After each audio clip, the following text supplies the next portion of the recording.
it's just a positive thing in my life, and I know it is in yours. And we're trying to tell a story here, and that's what we've been doing the last 18 months, and it's just been amazing, man. And I love this community. I like to call Jay good vibes only because he has such positive content. Okay, so something I want to put out there before I forget, we are going to have a giveaway after we blow through some of these questions. So we're going to do a live Q&A, assuming we have some time left, and we'll give away some boxes during the Q&A. So let's talk about building an audience. You guys all know a little something about building an audience. What do you think are the key factors to building a loyal, engaged following, either on YouTube or just on social in general? And why don't we start with Pac-Man? Why don't you start us out on this? So I get that question a few times, and I always say, at least the way I saw it, is you can't fake something you love. You'll find something you love to do, be passionate about it, and then in terms of having a loyalty in terms of followings, it goes two ways, of course. So it's taking the time to show the appreciation for those who support you, letting them know that, doing fun things, communicating, and really just enjoying what you do. If you really love something, you can't fake that. You'll see it when people watch the content, and you'll just have the passion for it. You can't fake that. Once again, it makes the content more fun, makes it more genuine, and it just overall creates a pretty healthy environment for the channel, just to have a two-way street where everyone loves one another and you guys are supporting each other. Love that. Anybody else want to talk about building audience?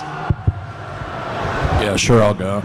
I think what we do is we involve the community in our videos heavily. The kids, the next generation, stuff like that. I want my viewers to know that they can come up and tell me anything, which is pretty cool. They tell me some interesting stuff, especially this week. It's been crazy. There's people coming from all walks of life, and I think that's the thing that my content provides.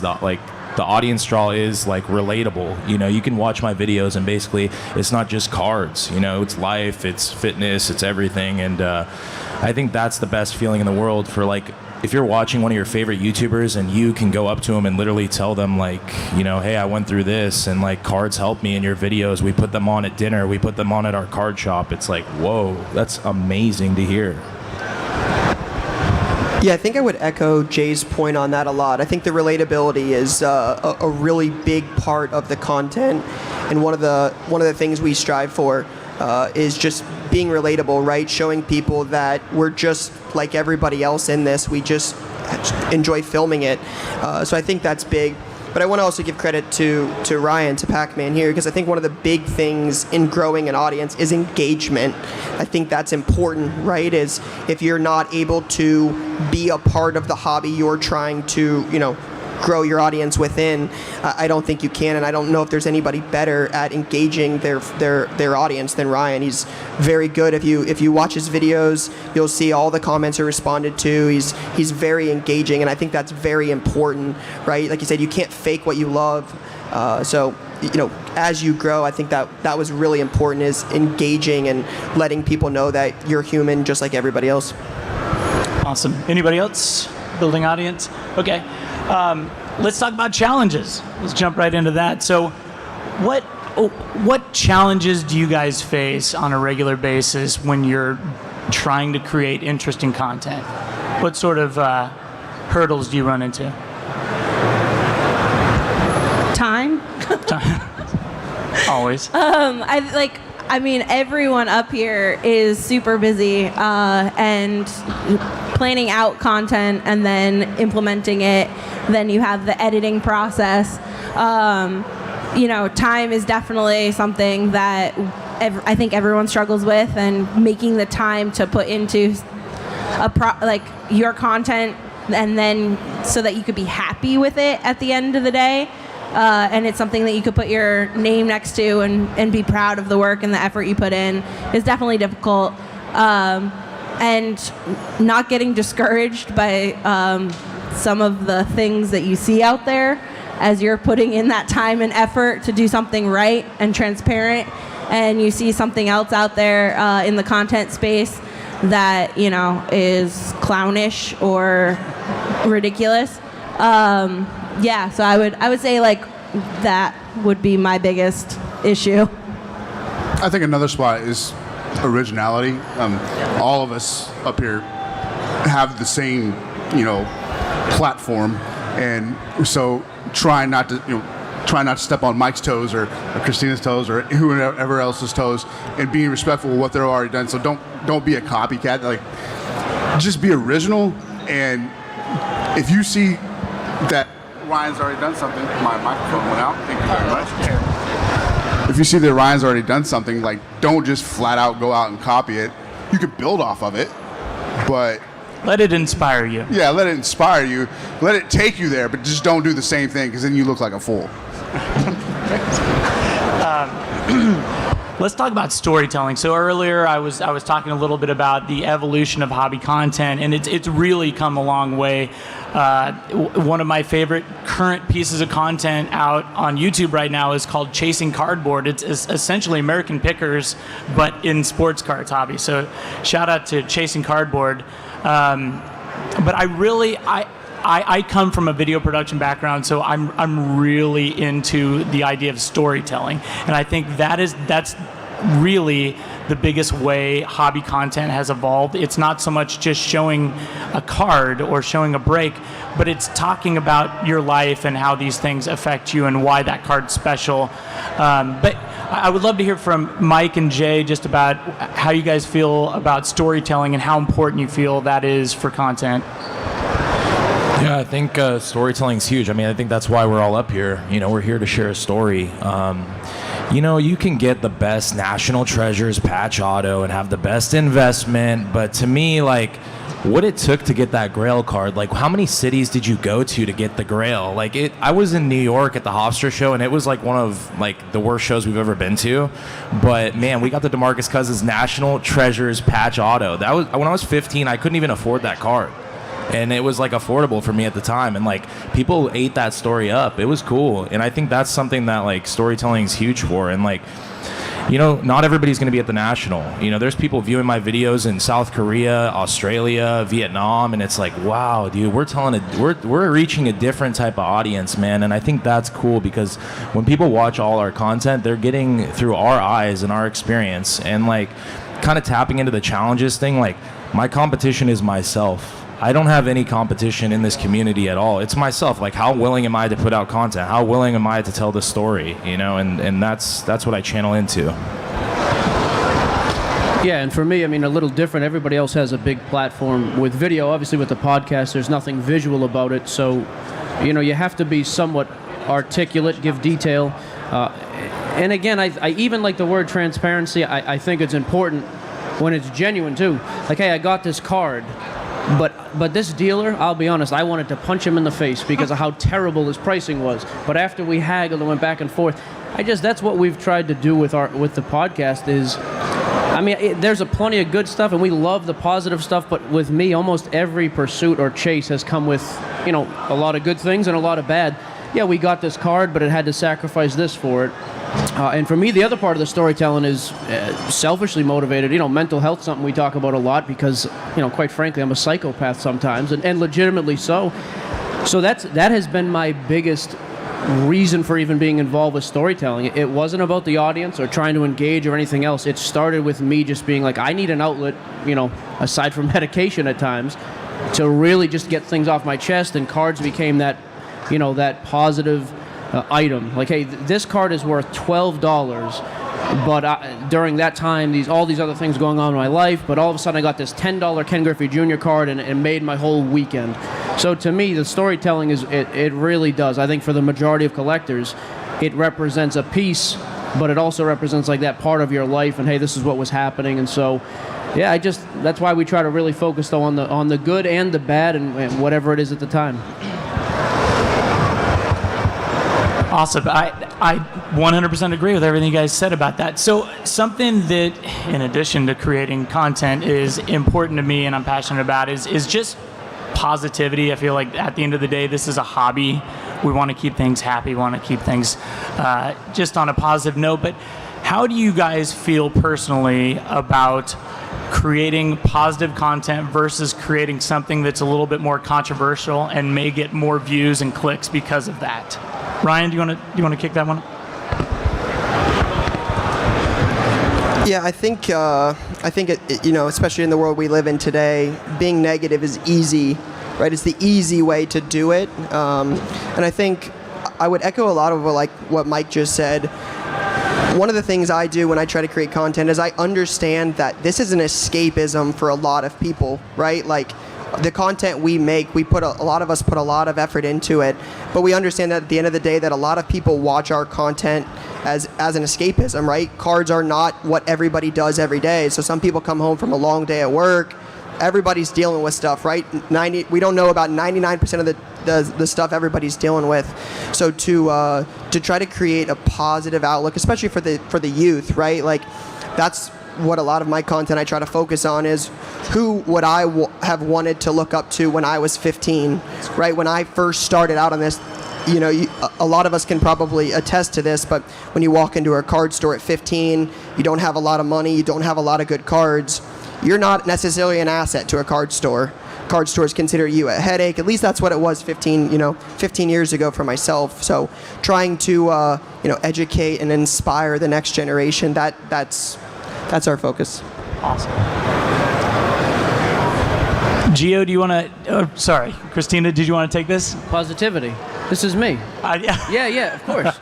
No, and snarky doesn't qualify as negative. I was gonna say, because there is a difference, right? There's some idiots in this space who make content that is targeted at like insulting and attacking people. I think that's ridiculous. Those are actually the only people I really will attack by name. If you want to go down that road, that's no problem. But I do think in general, because even if it's educational, there are negative things that are going to come out very positive. Like, hey, this guy is pumping up this grading or this type of selling or whatever. Some of us, the majority of us, have been in the game long enough to know there's going to be 8 guys who get rich. Everybody's going to get crushed. So although it comes across as, oh, well, here goes Mike on a rant again, I'm trying to destroy that person because I know the results. Like, if not, all these other people who come into the hobby and, oh, this is the first thing I heard was to buy this card or this box. And then a month later, it's worth 20% of what it was supposed to be worth. Like, I could put a smile on my face, say, this is wonderful. And then a month later, when they have no money, no one's smiling. So I do feel like there is a need for that balance.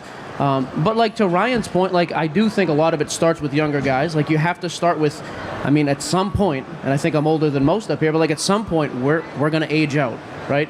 Like the next generation has to be like, hey, these guys did it right. They taught me how to do it, so I was able to sustain myself in the hobby. We had 2 kids this week come up, both like 15 and 16, 6-figure collections from flipping dollar cards for the last 3 years. I was literally flipping pizzas at 16 for $12 an hour. These kids are driving like nicer cars than me, 100,000. But their thing was, hey, we were smart, we hustled, we were prudent with our money. I'm all about that type of positivity. But it's like any other business now where some people are going to come in with the mindset of let's prop ourselves up and make money and then take off. I am happy to go negative and expose those guys all the time. But the rest of the hobby, I do think is all about positivity. You know, I joke about it, but I do think positivity plays a major role in the hobby. Did you want to take that one? Yeah, I mean, it's easy to get discouraged by some of the things you see. I don't think anyone here is guilty of it, but that pump and dump that you're talking about, Mike, you know, it's real and it's out there, and it does hurt people, like financially and mentally, when they get caught up in it. And unfortunately, like that's some of the content that's out there, and I'm happy for people who call it out, and I'd be happy to call them out. Being authentic and transparent is what content is about, I think. And if that is positivity, then that's awesome. And like Mike said, like sometimes that is negativity, but it's negativity with a positive intent. It's not negativity for like harm or drama. And there's a difference there. Totally agree.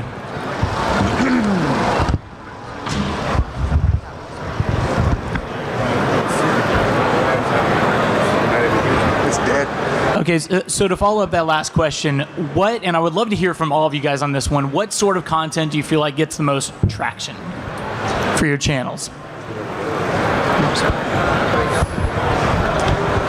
The content that does the best for us is definitely the entrepreneur, day in the life, card shop, card show, those type of vlogs. That's 90% of the best videos we have are around just. I think Jay talked about it earlier, just the authentic, right? Like, what is it like to get up every day and buy, sell, and trade and try to build a sports card, business? That's what we're trying to do, and that's definitely the content that does the best for us. Hello? Oh. So for me, I do mostly pack stuff, but obviously a lot of things in the hobby in general. So for me, I used to always think it's pulling the best card, which does obviously get a lot of traction, people up to see that. But what I found the most is that the most original stuff, the creative things, where I'm not just doing something I do every single day, but you can see I had a blast. I'm super excited about what I was doing, and same thing with whoever's viewing it. Something just really original, once again. Stuff that people haven't seen is what people want to see. So that's what I've always found was kind of the best thing for me. So I love to provide a platform for collectors to highlight or showcase their collections. And in the Beckett magazine, we would have, what do they call those now? I'm forgetting the name. To help me out. Super collectors. Super collectors. Thank you very much. If I can highlight someone's collection for them, especially if they're not even getting the attention on a social platform, but hey, they have a really cool hockey collection. That's great. Let me highlight that for you and show that for you. And anytime that I can do that, it seems to draw enough attention that because if it is a hockey collection and Christina doesn't know about it, well, she might want to learn about it, and there you go. And it's a great opportunity. I think, we already talked about it, but storytelling is really important. Like, when I'm making Instagram content and I'm posting a mail day, I'm not just posting the card that I think is, like, the best card or Grail Chase or the most expensive card in my collection. I'm posting a card and I'm explaining why this card is important to me, what it is I'm after. And Ryan has helped me on my current chase a couple times. Shout out Maxi Kleba. Yeah, of 2020 Prism Rainbow of Maxi Kleba, and I have one card left. And luckily, Ryan has had a couple that has come in through his shop, and he sent them over to me. And like that, those are the best, I think, engagements that I get. Is when I tell the story of the hobby coming together to help each other, and I mean, Ryan is just one person of many who have stepped up and traded cards with me of a card that they have that I couldn't find, and I've obviously traded back with them other cards that I had duplicates of that player or something else they were looking for. And I think that is what gets people excited, is that this is a community, we are helping each other, and we're just having fun. Yeah, so ours is twofold. On the podcast, it's anything Jesse. Anytime Jesse's like up here, first time at a show, and somebody convinced him yesterday that some no-name player was like the third greatest of all time, and we carried it for minutes. That type of stuff with him, it's great because he is totally ignorant to the space, and now that he's coming in, I think people like that journey. And then for video stuff, and I can tell you just numbers-wise, our numbers on video things are terrible. We've only had 3 videos ever break 100,000. And they all have the same exact thing. It's always me losing money. Like the first one was, here's the Kobe collection I spent $50,000 on. It's worth like $9 now. That one people loved. Zion was my next awesome pump and dump. I pump it and I just lose money. So I don't know if it's the right, I think I'm getting that wrong. Anytime I do videos that are just me getting absolutely destroyed with money, people seem to enjoy, so.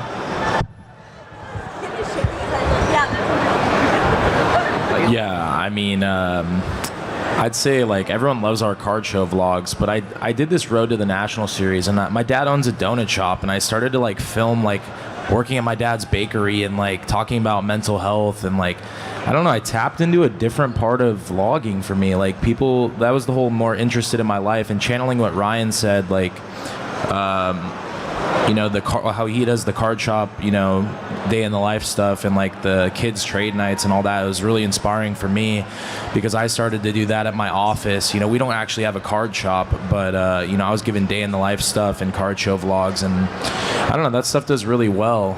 We tap into different things, and honestly, it just works. I don't know. We just throw videos up and like we just turn the camera on and let it run, and like whatever happens is gonna happen. So safe to say a lot of people up here on this panel inspire other people out there, whether they're content creators or collectors. But I want to know who inspires you guys. So if you'll indulge me and everybody give a response for this one. That's a good question. I think that my answer would definitely be the youth. Again, I focus a lot of that on my content, and that seeing it this week especially, like I remember my first national, and I think a lot of us would agree that we've seen a lot of people this week, a lot of people that this is their first time at the national, right? Like I see a lot of people in the crowd that have said that. There's a lot of people out here, but to be able to meet kids that have said, hey, I watch your content every day on the bus. I watch your content every day after school. Like I haven't missed a video. Like the fact that somebody would spend that much of their time and are that interested in the content we're creating and everything we're doing. That to me is really why I do what I do. So for me, I'd say a few things. The community itself, I mean, even when I had no one watching videos, just having one comment say, hey, I enjoyed this, or just seeing even one view, knowing that someone took the time to watch something I put out inspired me a lot to keep going. And it was as slow as it could have been early on when I started the channel and everything like that. So just seeing the support we did get with a much smaller community at the time was awesome, and it really pushed me to keep going. And then I also wanted to I don't know if you'll ever see this, but shout out to a guy named Timmy G. I don't know if anyone remembers him. He was a YouTuber who did cards before me, and I would sit down, I would grab something to eat or drink, I would watch his videos. They'd be super fun, super long, and he'd hang out and he'd rip a box. And I was absolutely in love with that stuff. I don't think he does that anymore, but that inspired a lot of the videos I do. And then also my dad also, who always inspired me to work hard and told me to keep grinding, doing things like that. So those are the three I'd say for me. So I answer this question the same way every time. Tracy Hackler. Yep. Shout out Tracy Hackler. Your predecessor. My whole career goal was to be Tracy Hackler 2.0. That's all I ever wanted to do. That's a good goal. It's a good goal, right? And yesterday we announced that he's going to be one of our Hall of Honorees at the Industry Summit, and it was said the person speaking said, "I challenge you to find two people on this show floor that doesn't like Tracy Hackler," and I would challenge you to do that today. He's great at everything he does, but the greatest part about him is he's so genuine, and I hope that when I'm interacting with people would, whether it be the person that walks up and says, "Hey, thanks for what you post on Twitter," or I really love this content or whatever. I just hope that they get the same feeling about me. Does that make sense? So yeah, Tracy Hackler every time. Love it. All right, I have a two-parter. I'd like to echo Ryan and talk about Ryan and talk about the yous. Like, you guys inspire me to continue. Yeah, you guys. Not to be Vinny up here. Not to be confused with Utes, but yous, the plural form of you, Eric. Yeah, that's what I was trying to say. Sorry. You guys inspire me to keep going when things get rough or I get a weird message making fun of me or something like that. It's easy to make fun of me, like way to punch low, but that's fine. And then the second one would be my better half, Chris Hoge. When he started House of Jordans, he wanted me to be on the podcast, and I was like, no, like, you do you. I'll not be on the podcast. And he convinced me to be on it. And anyone who watched or listened, because you couldn't watch it back then, anyone who listened to the first episode of House of Jordans knows that I fell asleep during the first episode because I was sitting on the couch. It was 3 hours long. Let's remember, House of Jordans was a really long podcast. And Chris can talk. And I was just like, you know what? I don't need to be a part of this. Like, you're talking about the market. Numbers aren't my thing. I'm more into the artistry of cards. And he really pushed me to make a lane of that. And really dive in on that side of things. So all my gratitude goes to him. And then you have amazing friends like Jeff who inspire you as well because they're doing great things and you want to continue to do them proud as well because you see their effort and their work. Yeah, it's kind of two groups for me. One is the side hustle guy, like the guys who are only here Saturday and Sunday. They work the 9 to 5, but they're breaking retail to start, and they're staying up till 3 in the morning to sort. Those guys, that's how I started. I always find that to be awesome. And then there's certain types of kids who I respect. And every kid who comes up to the booth, I always ask the same question when they show me the cards: your money or your parents? If you started with your parents' money, nothing wrong with that. Good for you, and ride that wave as long as you can. Cash in. But to me, it's when I had, a pair of shoes I sold for $50, and then I snowballed that into it. Because that's how it was for me. Like, hey, here's a few dollars, but we didn't have anything growing up. It was, if you want to go get cards, go work and go hustle to do it. So when I see kids who are, like, willing to put in the time, it's not like they ripped one pack and hit a $1 million card and they're just set. These were kids who are grinding it out for 20% and flipping it. When I see that kind of stuff, that hustle, it's like, these kids get it because eventually they're not going to be kids and they're still going to have that ethic, that work ethic and that hustle. That type of stuff inspires me. Yeah, I'd say for me, every single one of you guys up here, you guys all inspire me. And, I definitely know that there's people that came before me that, they really paved the way for me to be successful. And I've had mentors, I've had best friends, help me along the way throughout this community. I mean, that's the thing we do in this community is we build relationships, and I've been able to build some lifelong relationships. A lot of people will be at my wedding, they'll be at my, family functions, stuff like that. It's bigger than cards. Cards are just the vehicle here. And, I'd have to say my father, man, my dad, he would go into this donut shop and he'd work till 2, 3 in the morning, and, I don't know, man. I think it just got me to be passionate, and I just saw my dad working really hard. And for me, it's like he's not even into cards, I think he paved the way because I saw how hard he worked, and he came to this country when he was 18, and he came from Iran. And for me, like he put the family on his back, when we had nothing, and that's what inspires me, my father, and I know he has no clue what the heck I'm doing here. He doesn't understand cards at all. Every time I come back, he's just like clueless, but he's like, he does the slight, like, I'm proud of you, he has a hard time saying it, but my dad for sure, man. Love it. Okay, guys, so we're going to get a few hot sports opinions up here on different social channels. So talk to me about TikTok. Do people need to be on TikTok right now? Do you believe it's here to stay? What do you guys think? Like the two Ryans, I want to say you guys are already pretty active on TikTok, right? All right, talk to us about TikTok. Do we need to be on it, or are we okay not being on it? You probably don't want the extra people on it, right? Yeah, shout out to Gary Vee for the tip on TikTok. The first video I ever posted was a video of me ripping 2018 NT first off the line basketball. It's a video that had been out for 18 months. I posted it on TikTok and got 1 million views in the first 9 days. So the only app at the moment you don't really have to pay to play, right? So Instagram, Twitter, Facebook, a lot of those apps you have to pay to get in front of a lot of target audience. Instagram's changed so much, unfortunately, where it's a lot of videos, it's a lot of discover. They're trying to show you other people. They're trying to keep you on the app. So it's different. TikTok is it's all audience based. So if your content is good, people will see it. You don't have to pay to play. So it encourages you to be authentic and create content that people will want to watch, because when people watch it, it will show it to more people and it allows you to go viral. So I think TikTok is going to be a big factor for social in cards for the foreseeable future.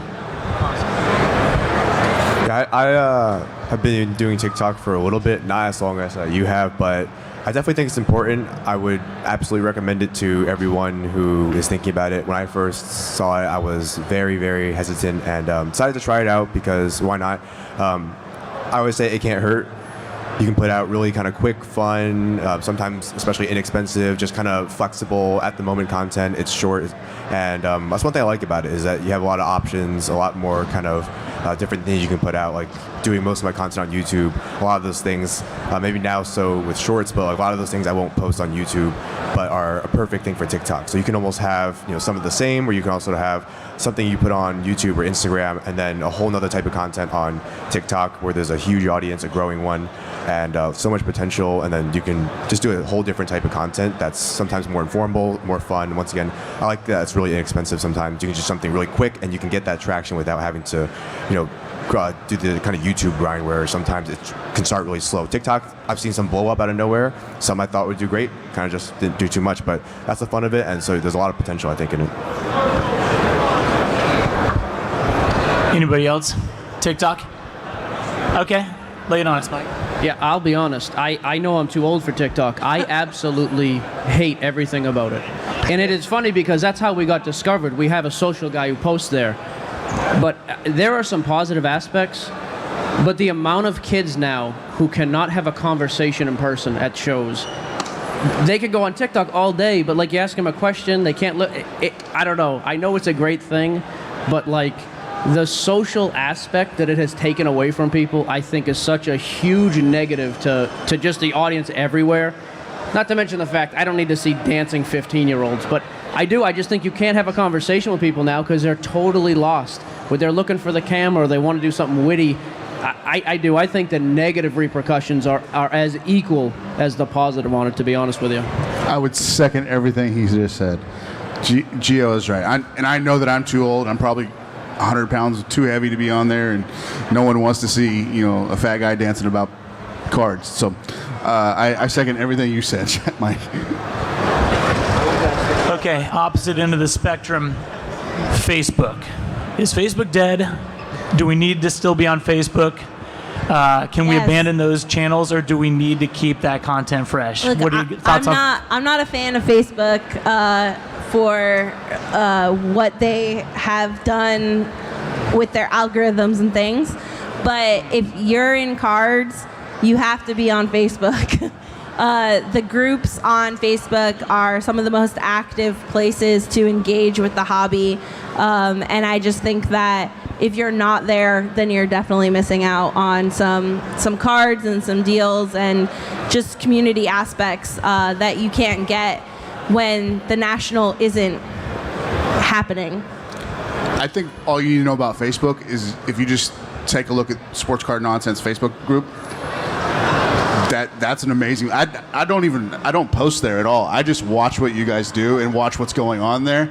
It's a train wreck of a community, right? But it's our train wreck, so it's really cool.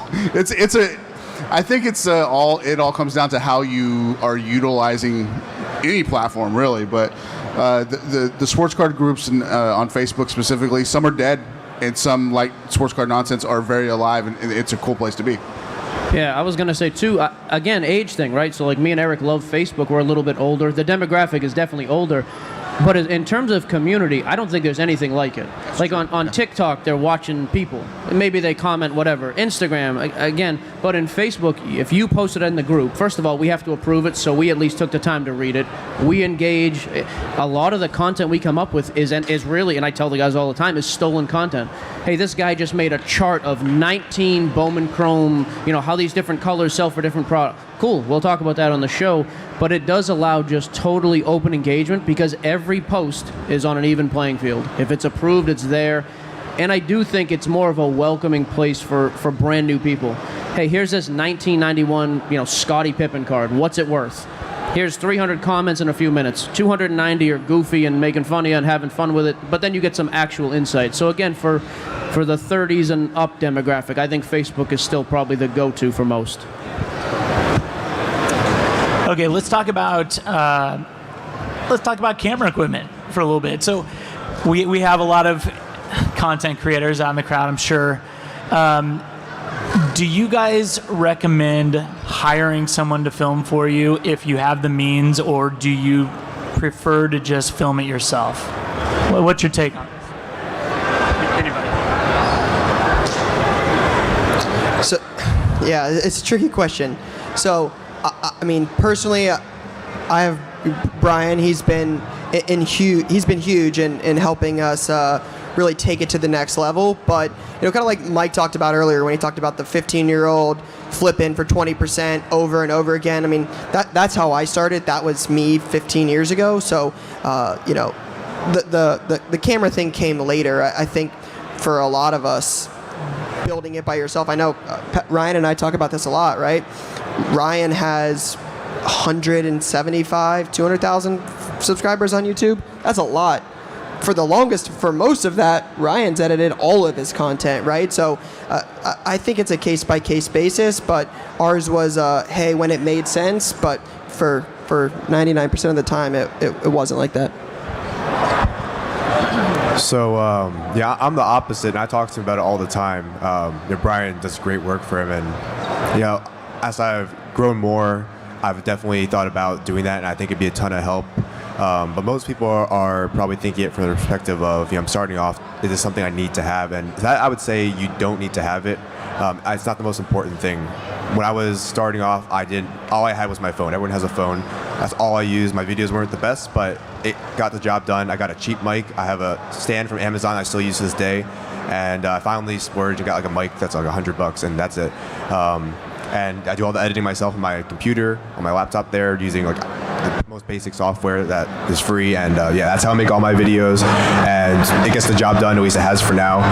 But that being said, when you get to the point where you can have that, I think it's absolutely something to have. So something I might look into. But for example, right now, even now, I do all the editing, all the thumbnails. I do thumbnails from my phone, editing on my computer, my laptop, which is over there.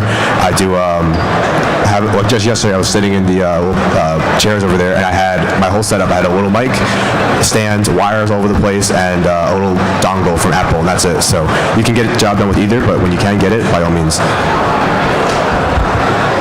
Yeah, I guess I'll channel in here.